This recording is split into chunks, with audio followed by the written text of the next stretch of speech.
He is the leading political activist for UFO disclosure in America and the CEO of the Paradigm Research Group. Stephen Bassett is next on Conundrums.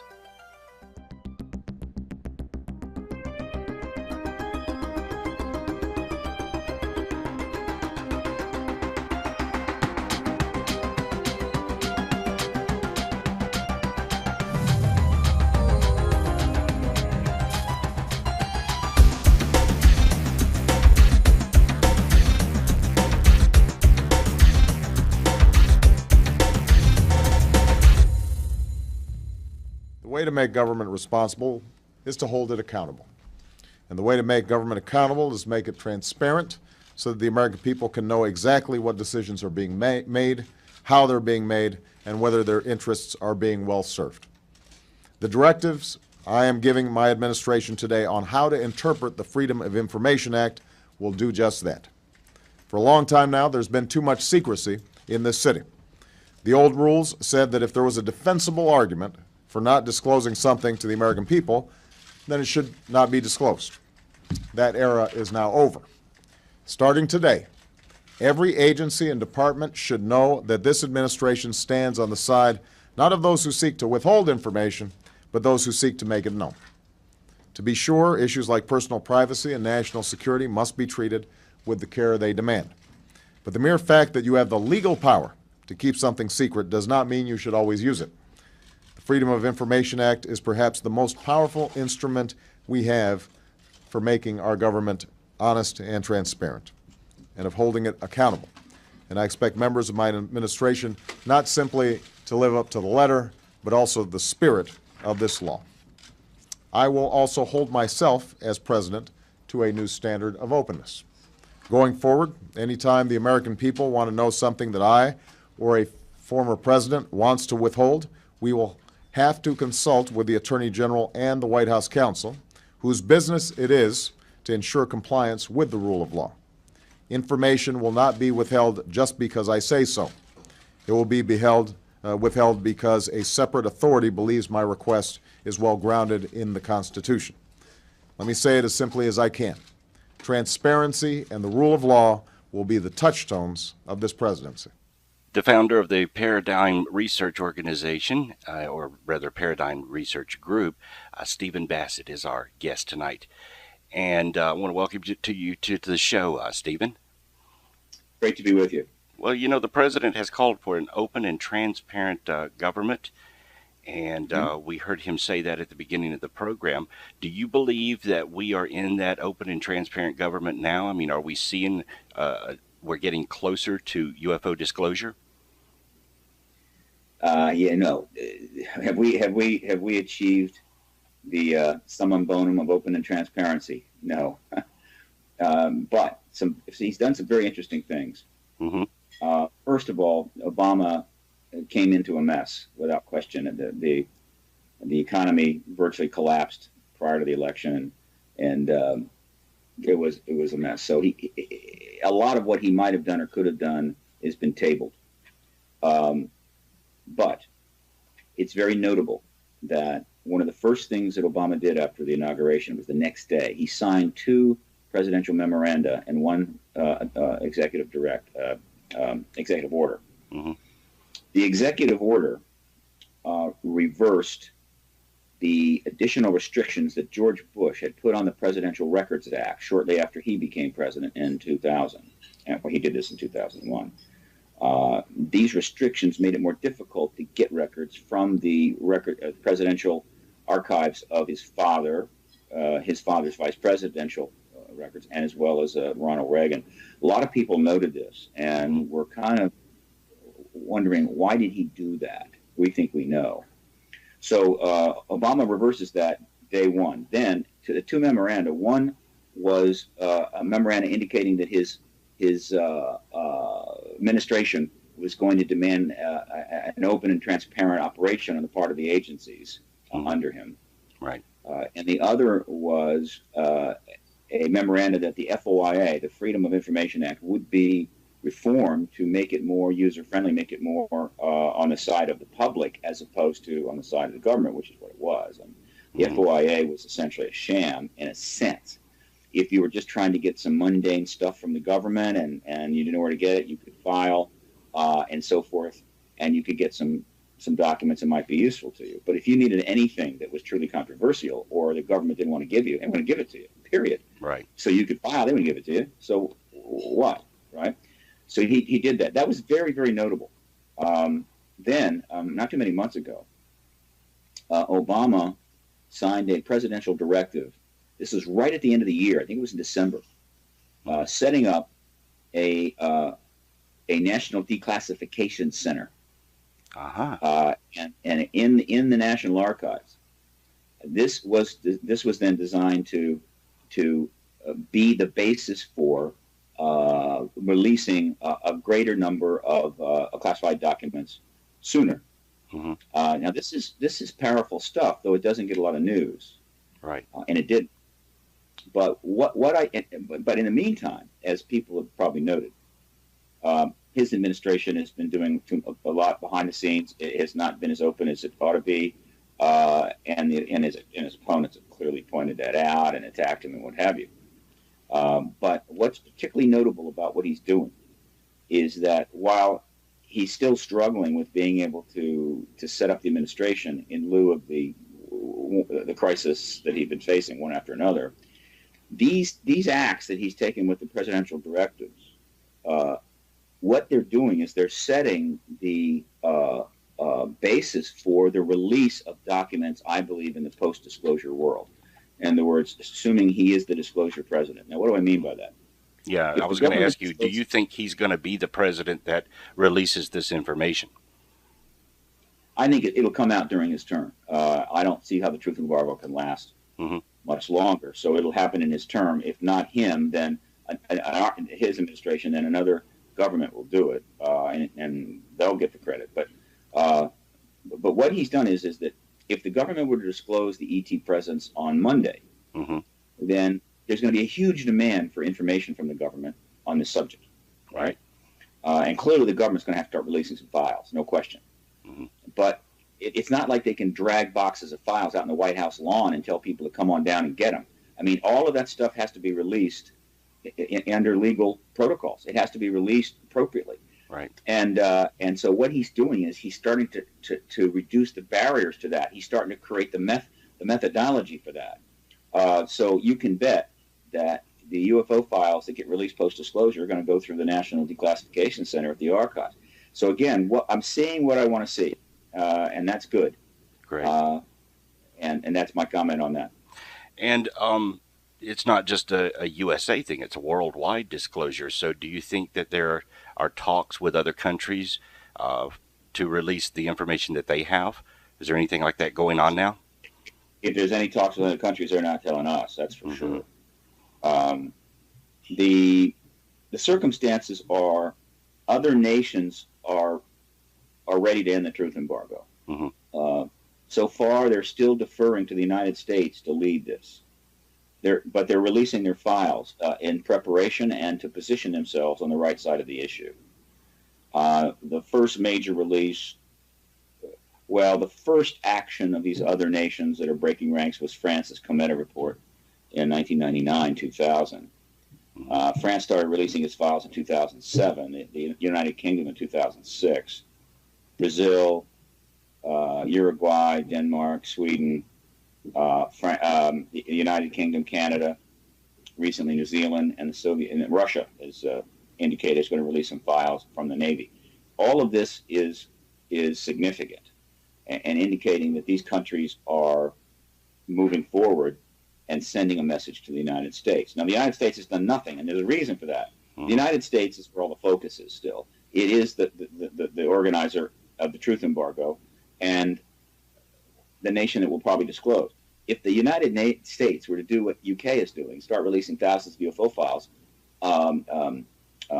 proactively without being pressured, it would immediately trigger a media firestorm. They'd be all over it, and it would probably end the truth embargo. And so until they're ready to end the truth embargo, they can't do anything. Right. I mean, they have to remain kind of frozen in place, and do nothing until they're ready to do it, and it'll happen very fast because they don't want anything to leak, and you'll just wake up one morning and learn there's some sort of press conference, plan that night, and we're off to the races. And that's how, that was my next question, is how do you think disclosure will happen? Do you think it'll be just a quick, brief announcement, or it's going to be something that will trickle along for a few days? It will not be a brief announcement, Yeah. and it will not. It will be. It will not be a brief announcement, and then we will be in the post-disclosure world. Let me describe it as best I can. Okay. What I think will happen, and I'm dying to find out if I'm right. You know, you can imagine that. In order to avoid leaks, once a decision has been made between Obama's people and the military intelligence committees that run this, they will have to act very quickly. 7 days, 10 days, not much more than that. Mm-hmm. Because any leak will create a media storm, and it'll look like they're being chased into disclosure, right? Hounded. The president will probably call for a bit of time for an evening, Mm-hmm. probably Friday, because they'd like people to be able to relax over the weekend and contemplate. So I'm thinking it'll have to be after rush hour. So it'll be like 7 o'clock on a Friday night. And they may not, and probably will not, tell the media what it is. But he'll only ask for a few minutes. And so they go, we'll give you a few minutes, what the hell? And so there'll be a lot of speculation, but it'll be about something. I don't think it'll be about the Iraq War or something. Mm-hmm. So, okay. So then come that evening, just before the broadcast, my guess is Obama's people will go to the networks and say, well, he's going to talk for a very brief minute, but then we have a major news conference coming up after that, and you will cover it, right? Uh-huh. It's not optional. You're going to cover it, and you want to cover it. And then the media go, well, what is it? And they say, you don't have to wait a little bit longer. This will be that day probably. And then, so then Obama will go on that night. If he's smart, what he'll do is he will tell the people from the Oval Office that this evening they're going to receive some extremely important information. Mm-hmm. And in not many words, he will say something to the effect that that this information is incredibly, very important, that he has fully authorized the release of this information, and that the public should not be alarmed, Uh-huh. right? That they should take this with equanimity and absorb it and deal with it in an appropriate fashion. And then he will say, and now I'm going to, we're going to go over to a press conference that's been set up, probably somewhere like the National Academy of Sciences or something. But I think it'll be the Defense Department. It won't be military. Right. That'll be it. He won't make the announcement. And the reason he shouldn't is because it over-politicizes it. It makes him look like he's trying to reach for too much glory. Mm-hmm. And this is a nonpartisan thing. So it'll then go to the press conference. And there will be a panel of people, probably 15 or so, sitting behind some nice tables. And there will be a moderator. Mm-hmm. And the moderator will come to the podium, and it will be the moderator selected for this press conference that will announce the ET presence. And it will be somebody who is non-political, very well liked, very respected, very sharp. Mm-hmm. I think a perfect candidate, but not the only one for that role, would be Michio Kaku. Ah. And he will go to the podium, and it will be the moderator, the non-political person, that announces to the world that the planet is in fact being engaged by multiple extraterrestrial civilizations, and that the United States government withheld that formal acknowledgement for these past 60 years for national security reasons. But that based upon their assessment of the current situation, they could now tell the public and begin telling the public about this. And at that point, say a few more things, and then they will go to the panel, and then each of these members of the panel will speak for a few minutes. All right. Mm-hmm. They will have probably been, how would you say, they would have been approached to do this, who knows, within 24 hours of that event, maybe not much more than that, 24, 36 hours. So that there are no leaks. So that there would be no leaks. Said you're going to be there, and you've got 24 hours to come up with about 3 or 4 minutes of sagacious comment from your perspective on this announcement. And there'll be somebody there from, of course, the Defense Department and the intelligence agency. There'll be somebody there from religion. There'll be someone there from some other respected institutions who are known to be, smart people who deal with the human condition. And they'll cover a range of perspectives, and they will each give about 3-4 minutes, right, of their thoughts, all which will be encouraging and supportive. And then they'll open it up to the press, but with restrictions. I mean, they say there's a great deal they cannot talk about yet, but they'll answer questions that they can answer. And the moderator will probably be, and there'll probably be someone else there that will help to ensure that things don't get said that shouldn't be said. And then the press will start asking a ton of questions. The press conference will go on for a while. They'd be smart if they go long, not short.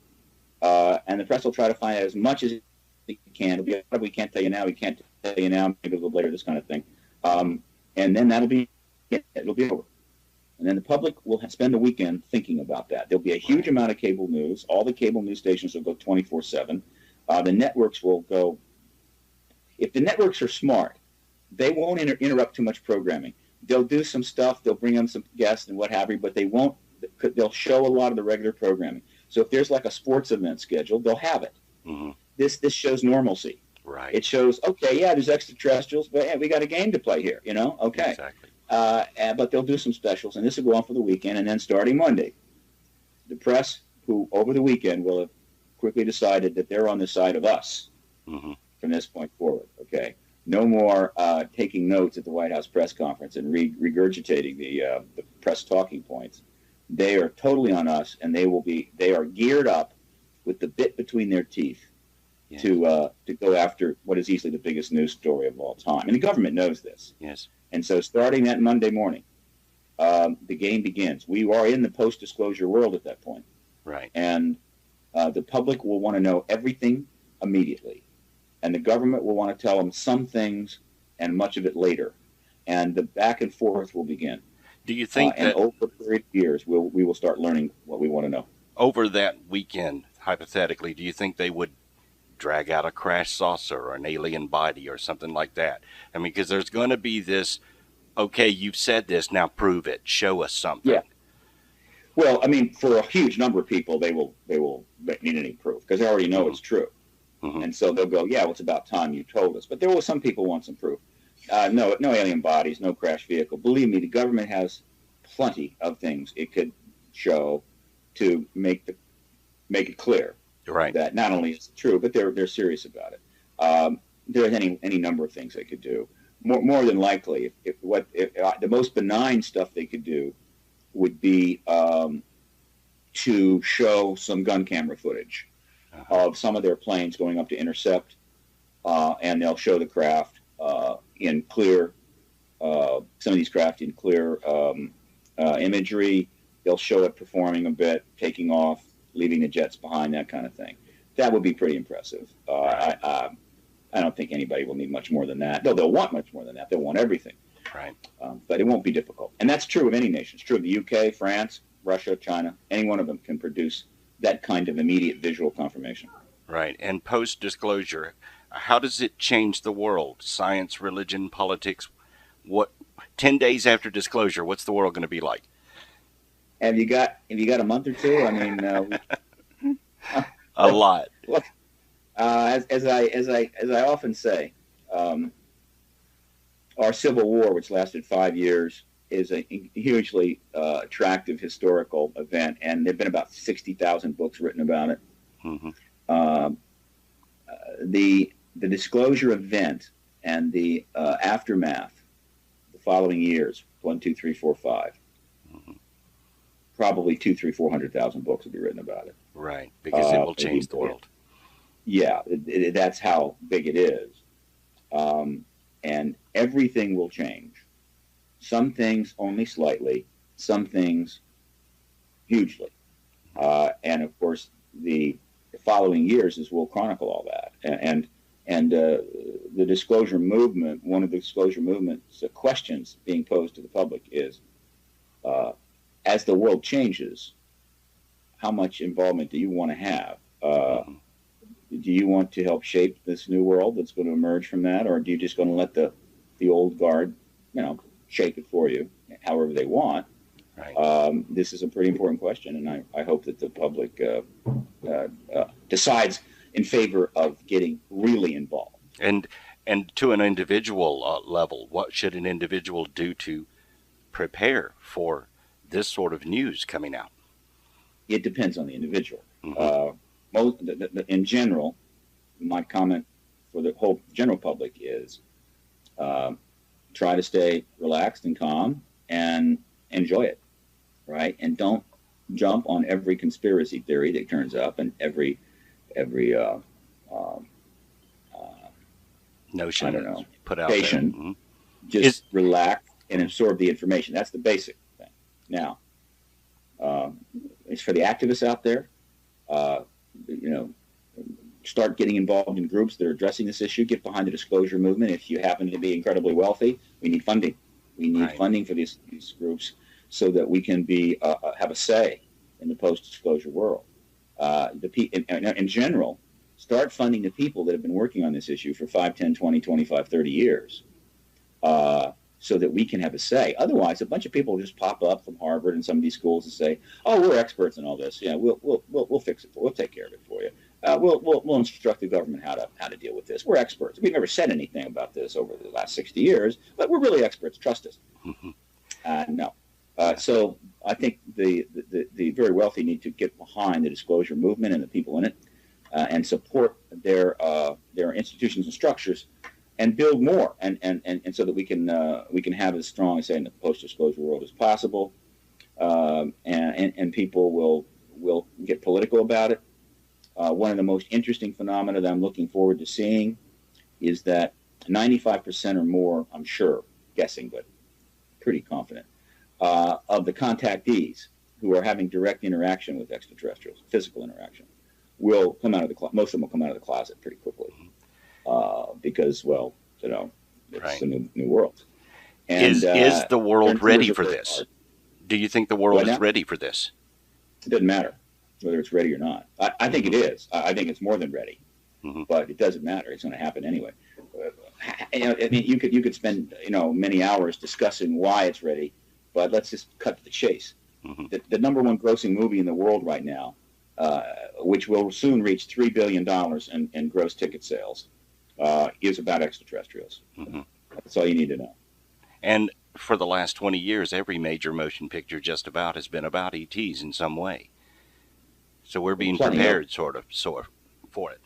I think it's the top 30 or so grossing, in terms of ticket sales in the world, movies. About a third now, about extraterrestrials.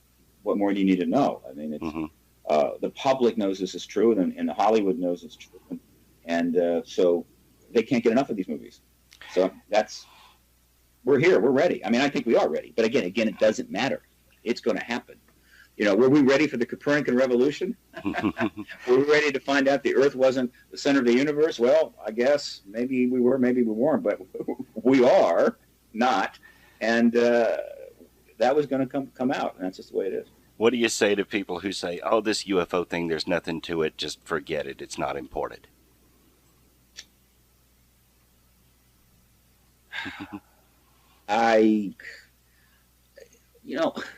Well, one, you need to be sympathetic because everyone on the planet right now who is 63 or younger has never lived a day of their life that wasn't under the truth embargo that was set up by the United States government back in 47 forward, which was designed to completely undermine the ability of people to make an informed judgment about this. Right. So they're sort of victims of the truth embargo to the extent that it matters to them. NASA's a victim of the truth embargo. The universities in this country, to some degree the press, we're all victims of this propaganda program. So you have to be sympathetic. The evidence is out there. It's been out there for decades. If everyone will get to the issue when they're ready. They will make their conclusions when they're ready. Generally, those who believe the Earth is still flat are actually, it's kind of a hoax. Not a hoax. It's entertainment. It's humor.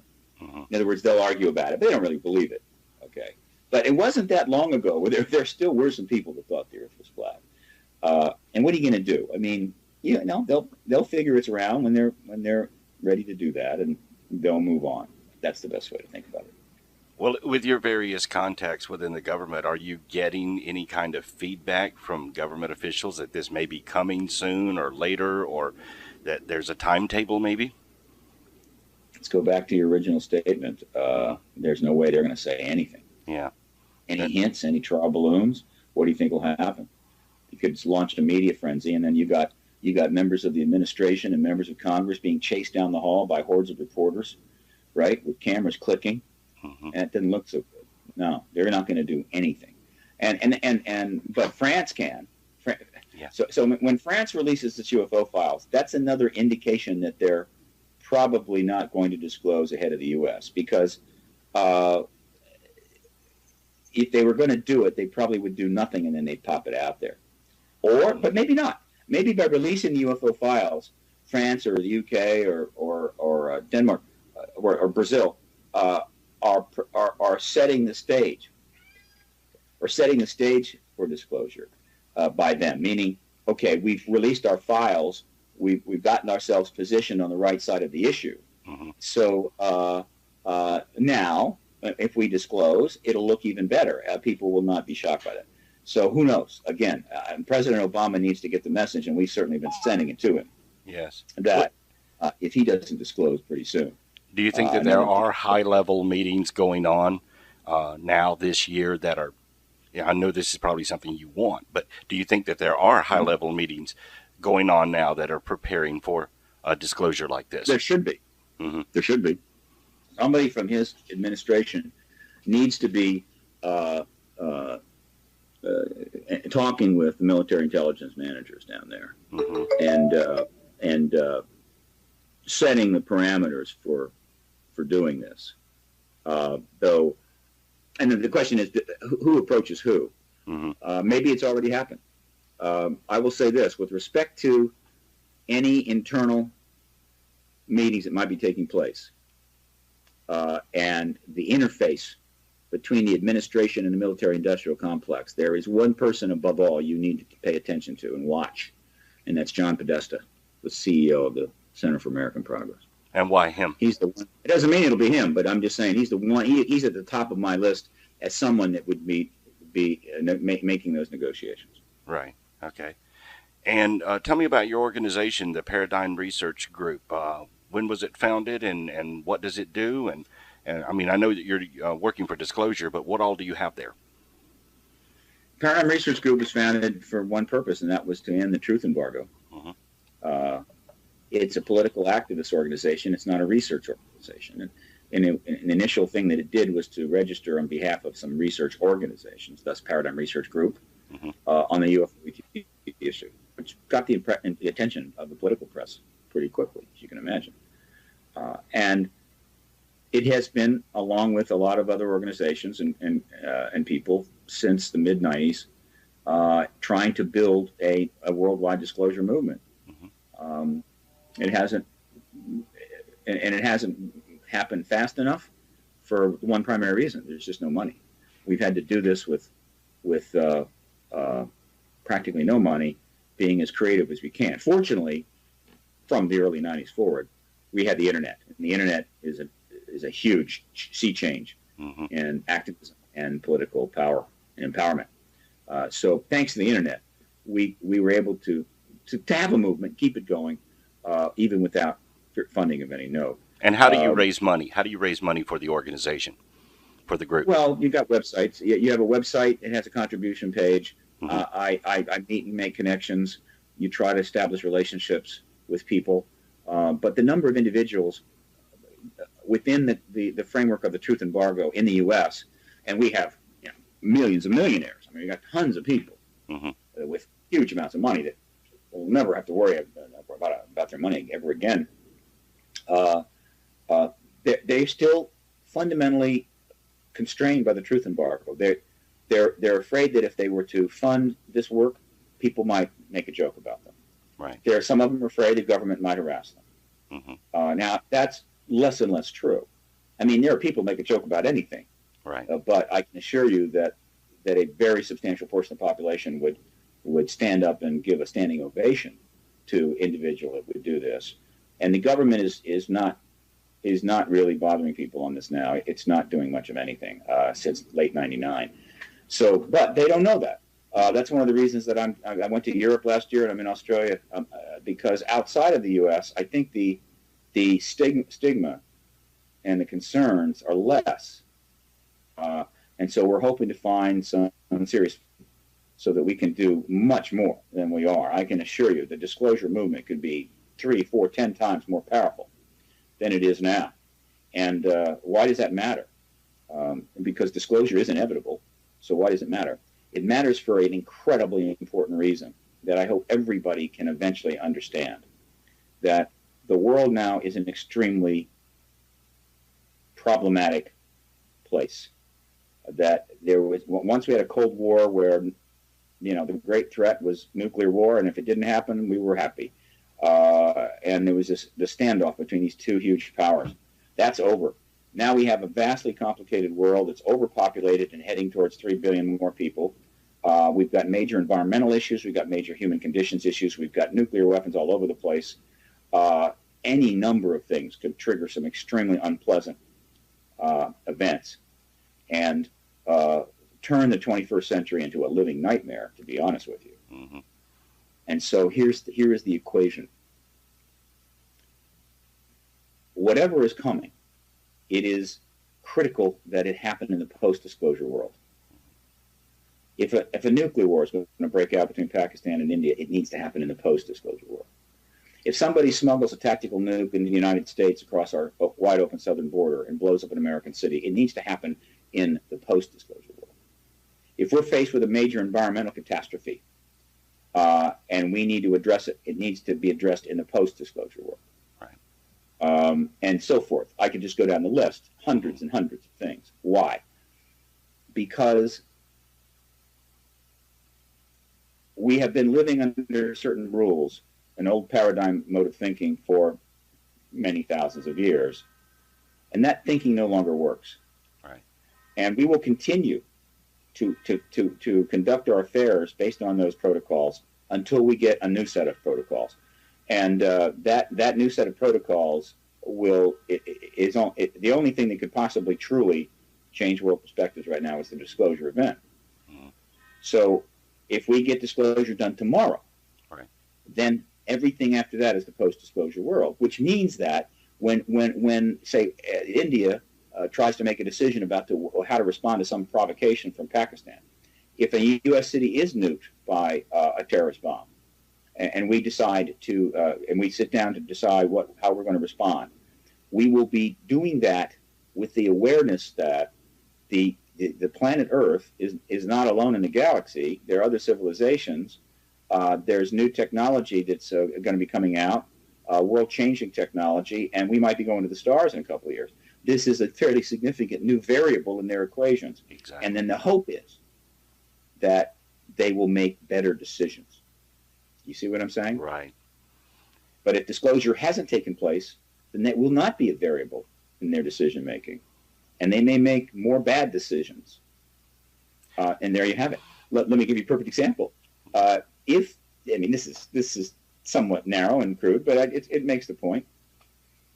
If disclosure had taken place 15 years ago in 2005, 3 years after the end of the Cold War, mm-hmm, and we had brought out the ET technology, including the energy tech, and developed it quickly, and started replacing oil and gas, it's a good chance the Gulf of Mexico wouldn't be filling up with oil right now.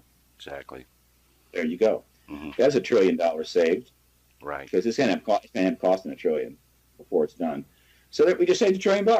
Not bad, huh? So they say, well, people, why do you want to disclose? Well, I'd like to save $1 trillion there and $1 trillion here. Again, it's kind of like, here's another way of putting it, okay? You're out for a canoe ride, right, in some national park, and you get a little disoriented, and the next thing you know, you're headed for the falls, you see. Right. And it makes a big difference when you start paddling in reverse, you see. In other words, if the canoe is already 3/4 of the way over the falls, it's too late to paddle in reverse. Right. All right? So you need to start before that. Hmm. So people say, well, eventually we're going to have to paddle, so when does it matter? Well, it matters pretty much. And That's the opening answer. up all of these new technologies will create jobs because businesses and companies will want to invent or create using this information new technologies Oh, for the entire world. it's you can't imagine. Hmm. Hang on a second. Sure. Let me shut this. Um, you can't imagine. Well, look, it comes down to this. We need to be able to know and be able to develop as a species, not just as a few government scientists in an underground lab. Right. The technology that allows these saucers to be antigravitic and the energy that drives them. The government's had 60 years and unlimited billions of dollars of funding and access to pretty sharp scientists, I'm sure, and engineers to study these vehicles. And we have pretty strong evidence they've already created their own antigravitic vehicles, which means that they've clearly made substantial progress on antigravitic propulsion. Mm-hmm. But we don't know what they're powering them with, and we don't know how much they've done with the energy systems. But the saucers don't run on oil and gas. We know that. Yeah. So that technology, if it's anywhere as good as we think it is, changes all of the world's equations. And could create a business renaissance, technology revolution. It could make it possible to create all the necessary fresh water we'll ever need, thus all the necessary food we'll ever need, thus bringing the third world out of misery. Mm-hmm. It just goes on and on and on. It's the biggest event in human history. It's the biggest paradigm change in human history. The technological revolution that it'll create will be the equivalent of all the previous tech revolutions in history combined. Mm-hmm. And it'll happen very quickly. It'll be a rapid thing.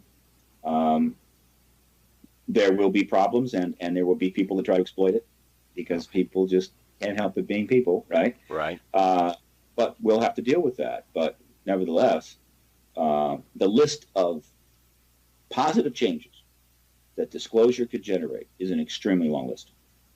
As you travel around the world, do you find this idea of disclosure more popular in other countries than America, or more widely accepted? The barrier to interest in exopolitics is much lower outside the U.S. Mm-hmm. Not in all countries. I mean, there are obviously countries where the barrier to anything is higher, but Europe, they're very interested in it and very political. The interest in Australia is about the same level as is in the U.S., but strong. Mm-hmm. I mean, I've got great turnouts, and people are just wonderful about it. And I'm sure that's true in many other countries. The truth embargo was practiced primarily in the United States because obviously our government's influence was greater there. Mm-hmm. So in terms of influencing the press and keeping it out of the universities and undermining the research, it was mostly done there. It was not so much outside. So the people outside the U.S. are just less propagandized. Right. And so while they have sort of fallen into the modality of the truth embargo and said, well, probably not true. The government won't say anything. The barrier to them jumping over into the disclosure train or getting on the disclosure train is much lower. So it's the exopolitics awareness and the disclosure movement is growing faster right now. It's growing in the U.S. Don't get me wrong, mm-hmm. but it's probably growing faster outside the U.S. But to give you a perspective of where things are, prior to the year 2000, mm-hmm. the word exopolitics was a very obscure, not formalized term that was used by maybe only one Greek political scientist who used it to explain some aspect of his writings. And so it turned up in maybe 10, 20 web pages mm-hmm. Referencing this usage.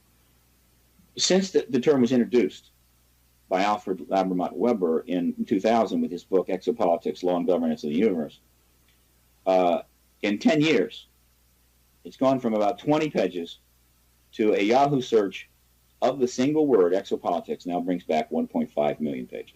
Wow. Worldwide on the web. Yeah. Mm-hmm. The web is worldwide, so 1.5 million pages. I predict it'll be 3 million pages in due course. And when you're in other countries, their media are they more acceptable to it as well? The media in other countries? Some places Mm-hmm. more, some places less, but they're open, and the international coverage is definitely there. If your viewers would go to paradigmresearchgroup.org, and they click on the quick link there for the news media archive, they will see about 3,400 articles that have been archived there, and most of them are in the last 4 years. And I've got nearly 800 that need to be loaded up. I'm 3 months behind. The articles are pouring in faster than I can put them online. So the media is coming around. Mm-hmm. It isn't where it should be yet, but it's coming around, and the government knows this. The government knows that its days are numbered there. That there's been some consolidation and some corporate ownership, but there's also been huge expansion of the media, and it's all tied to the internet now, so that you not only have a particular media entity, a television, a radio show, a newspaper, they have their website, and the websites get broad exposure. And so whereas in 1948 some local paper would put an article about a sighting in it, and it would never be seen by a single soul outside of that city. Right. Now some small city could put a sighting report in their paper, and it makes it on the internet, and it's being seen by people in Bangladesh. Right. So you see, ultimately the government cannot maintain the truth embargo. And another reason is the media is just about to flip. It's getting very close to flipping. What's coming up for the Paradigm Research Group? What's in the future for things that you're going to be doing? First and foremost, I've got to raise about $75,000 to $80,000 at least. The last X conference, due to the economy's effect on attendance, but it still had to go forward, lost 30,000. So I've got to raise 40,000. There's now 40,000 in debt. That's number one. Mm-hmm. That's another reason why I'm in Australia and elsewhere, and trying to find some people outside the country who are not intimidated by the truth embargo and want to affect this issue and change the world, frankly. Mm-hmm. Then I am trying to. I have to get the next X conference planned at least, and also continue to develop a new conference that we want to have, which is called Contact 2010. Mm-hmm. The website is contact2010.com or com, and it's spelled out. It's not numbers. It's Contact 2010 spelled out. Mm-hmm. That's an important project. It will bring contactees and researchers to Washington to talk about what's going on there. And the goal is to bring the contact phenomena into the front line of the advocacy movement. That project's in the works. The Facts on Washington at faxonwashington.org, FAX, still ongoing. We're continuing to promote that to get more letters and faxes and emails sent now to the White House Press Corps, basically saying we'd like you to start representing us instead of, the government. Right. Start to ask really tough questions instead of soft questions, and stop taking stupid propaganda for answers. Right. And we're going to continue to do that. I have another tour in Europe coming up, starting on the 6th of August, but it'll be smaller, maybe 9 cities. And then I'll be back in the U.S. In late August.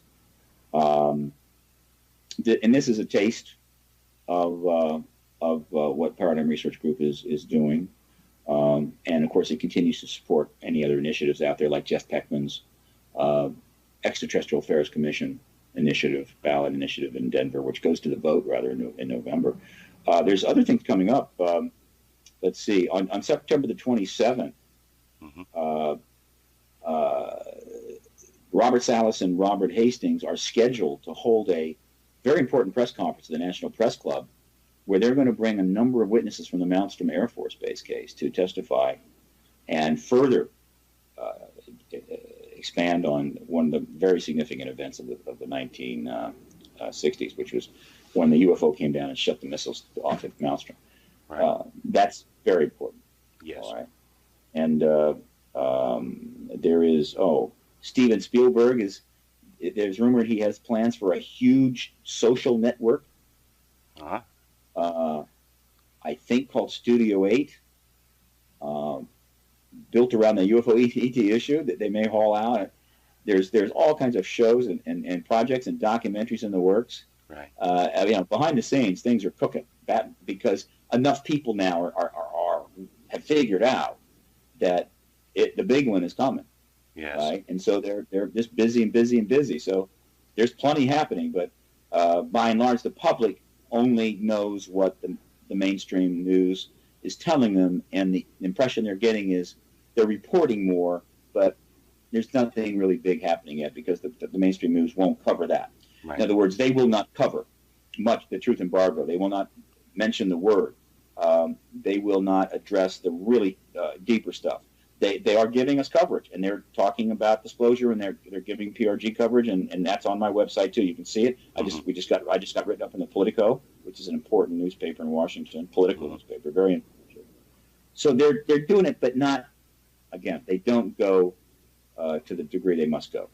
So the public is still kind of not aware that perhaps the most profound event in human history is headed right for them. But this is all putting more and more pressure on the government to finally say, okay, we've got to form a position on this. We've got to do something. We've got to say something, or everyone's going to be against us. It's the truth embargo has, again, it was legal, and it was perhaps justified for national security reasons from the beginning. But the fact is that regardless of how good their intent was, right, the effect of the truth embargo has been to undermine trust in government from day one, from 1947 forward. To undermine trust in government, to undermine the morale and faith of many of the people in government that have had to deal with it. It has been corrosive, and it has definitely taken its toll. Now, there's plenty of other things governments have done to undermine trust, so that now people are deeply suspicious of anything the government does. But the truth embargo is certainly there, and that's another reason it has to end. We have to restore trust to government, not see it go down even further. And that's a big plate of crow for the government to swallow there. How do they apologize to the world, to the American public? Hey, we've been lying to you for 60 years. Well, they won't say that. They won't say that. They'll put a spin on it. They'll apologize eventually, but not right away. Right. No, they're not going to come out and apologize. They might. I mean, it's not out of the question. Yeah. But they're not going to genuflect, and there are plenty of ways to do this so that the government looks pretty good. Right. So look, there are some people that want an apology and they want it right away, but the vast majority of people don't care. Right. They just want to know about the ETs. Mm-hmm. And so the government isn't going to have to apologize, but it wouldn't be nice if they did some fence mending and down the line, but it'll be more down the line, maybe in 6 months, a year, 2 years. And ParadigmResearchGroup.org, you do have a place there where people can give money to the organization, right? Oh yeah, where they can contribute. It's not tax deductible. This is not a nonprofit. Mm-hmm. Not because it's a business to make money, because it ain't. I can assure you that. Mm-hmm. But because by being a sole proprietorship, it has even less. You can be activist and even lobby if you're a nonprofit. You can, and I encourage nonprofits to do that. But there are some restrictions. But as a sole proprietorship, for me, there are no restrictions. So that's why it is. But so it's not tax deductible. Though we can get a tax deduction if sizable contributions can be passed through I guess you could say, a sister organization. These are organizations that are nonprofits dealing with this issue, and they can bring money through them and legally and so forth. We can do that. The X-PPAC, the Political Action Committee, can accept contributions at the X-PPAC site, x-pppac.org. Those are not tax deductible either, and they have to be American citizens. But and then, of course, people can contact me at any time and discuss ways they might be able to support the disclosure process. And your books and merchandise or anything there on the site, does that help raise money? Well, we don't merchandise. Okay. There are AV organizations that have helped put on the X conference are selling the DVDs in order to try to recoup their costs, but also to get the word out. Right. And so X conference DVDs are available at paranormalmatrix.com, Mm-hmm. and they're available at sedonamediacompany.com, right? Mm-hmm. And these links are on the Paradigm Research Group website, and they can get those. I don't have a book. I have a section on the site called PRG Direct, and it's a free service that PRG provides. And it has links up there to books and DVDs of other researchers and activists Mm-hmm. who are selling it directly, in order so that when you buy that way, as opposed to Amazon or these Right. bookstores, they get 4, 5, 6, 8 times more return from that. And so PRG Direct is trying to help raise some money for them, but it's not. It doesn't. No money comes to. So it's not a business enterprise for PRG. Right. But beyond that, there's not that kind of commercial stuff on, and there's no advertising on the site other than a couple of links to some direct supporters of PRG. But there's no commercial advertising. And your website's an excellent resource for the media to get information, to get truth about the truth embargo. A little dated. I just haven't had the time to upgrade it, and I need to develop some skills. So it's kind of like a shag rug. Mm-hmm. You walk through the park, it's kind of like seeing a shag. It's a nice shag rug, but it's, Mm-hmm. 1970.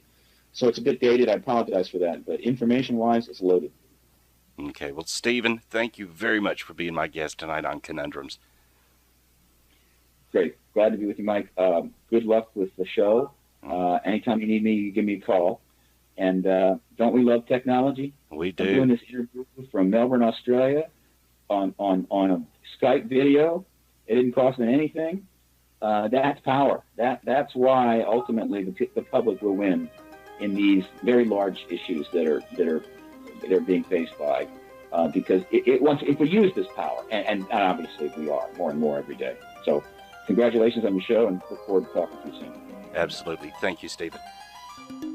The following program has been brought to you by Shoulder Shooter at shouldershooter.com. Get steady, shake-free shots with your large or handheld camcorder with the Shoulder Shooter.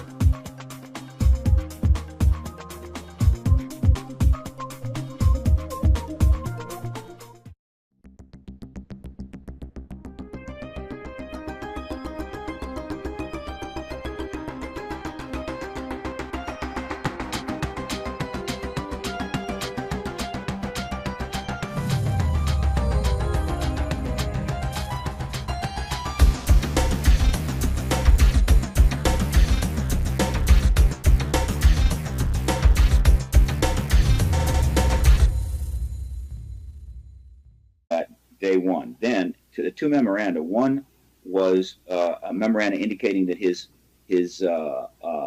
administration was going to demand an open and transparent operation on the part of the agencies under him. Right. And the other was a memoranda that the FOIA, the Freedom of Information Act, would be reformed to make it more user-friendly, make it more on the side of the public as opposed to on the side of the government, which is what it was. And the FOIA was essentially a sham in a sense.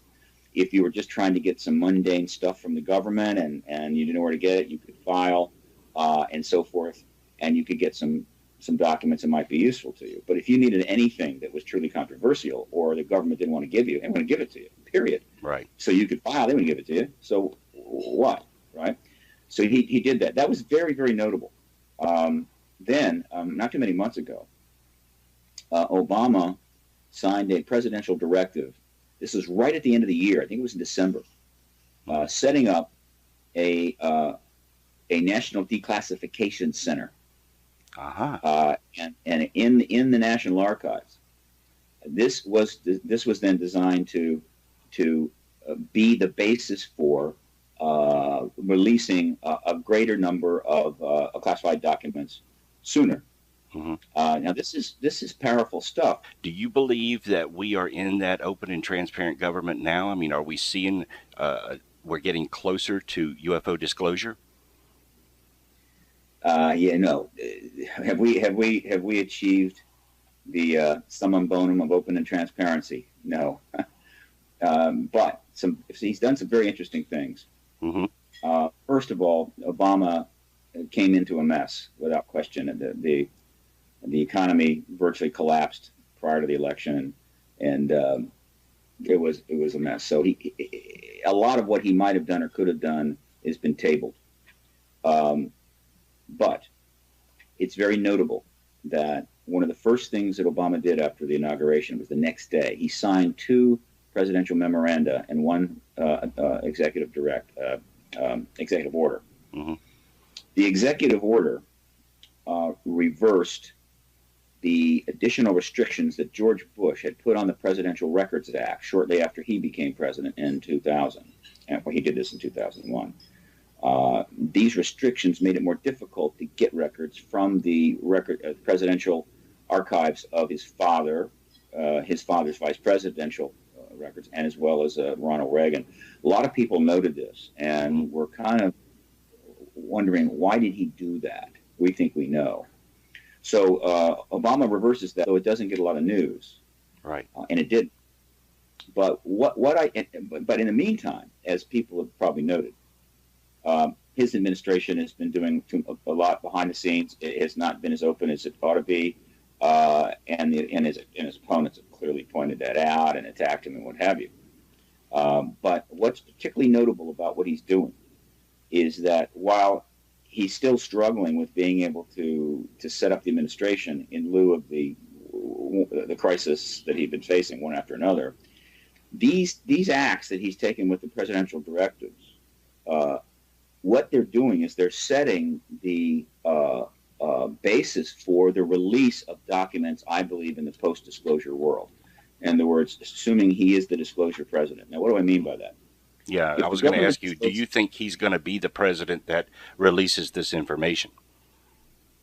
I think it'll come out during his term. I don't see how the truth embargo can last much longer. So it'll happen in his term. If not him, then his administration, then another government will do it, and they'll get the credit. But what he's done is that if the government were to disclose the ET presence on Monday, then there's going to be a huge demand for information from the government on this subject, right?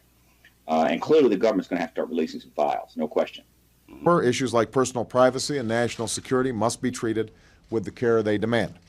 But the mere fact that you have the legal power to keep something secret does not mean you should always use it.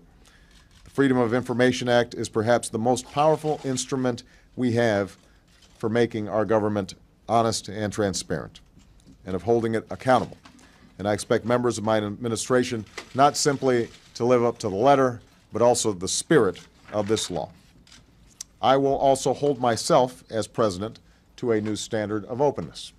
Going forward, anytime the American people want to know something that I or a former president wants to withhold, we will have to consult with the Attorney General and the White House counsel, whose business it is to ensure compliance with the rule of law. Information will not be withheld just because I say so. It will be withheld because a separate authority believes my request is well grounded in the Constitution. Let me say it as simply as I can. Transparency and the rule of law will be the touchstones of this presidency. The founder of the Paradigm Research Organization, or rather Paradigm Research Group, Stephen Bassett, is our guest tonight. And I want to welcome you to the show, Stephen. Great to be with you. Well, you know, the president has called for an open and transparent government, and we heard him say that at the beginning of the program.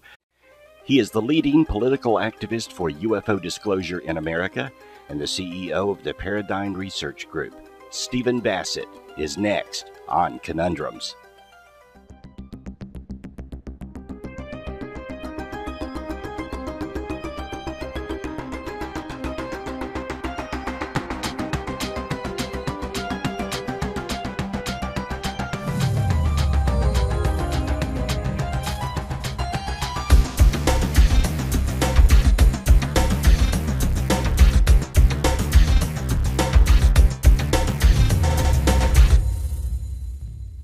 The way to make government responsible is to hold it accountable.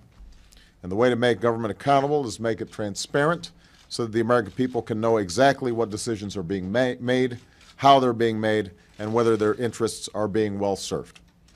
The directives I am giving my administration today on how to interpret the Freedom of Information Act will do just that. For a long time now, there's been too much secrecy in this city. The old rules said that if there was a defensible argument for not disclosing something to the American people, then it should not be disclosed. That era is now over. Starting today, every agency and department should know that this administration stands on the side not of those who seek to withhold information, but those who seek to make it known. To be sure,